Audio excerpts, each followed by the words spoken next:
This P0464 repairing video is dedicated to Honda's drivers. If your Honda is getting a P0464 error code, this video is going to show you one practical solution to fix the error code at home. Use the Zeus app to scan your vehicle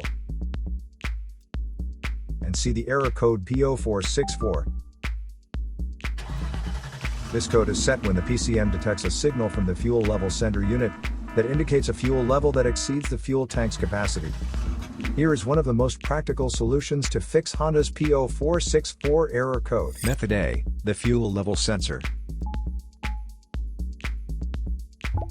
The fuel level sensor is usually located in the fuel tank or attached to the fuel pump carrier bracket. First, carefully remove the fuel level sensor from your vehicle. Visually check the fuel level sensor's float, sliding contact, wires, and electrical connections for any damages.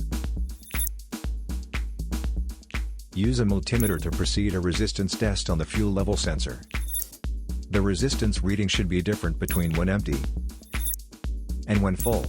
Check your owner's manual for the standard range. If your reading doesn't match the owner's manual, then the fuel level sensor should be replaced. So here is one of the most practical solutions to fix Honda's P0464 error code. After the repair, you can now use the Zeus app to clear the error code and tap the rescan button one more time to make sure everything is fine with your vehicle.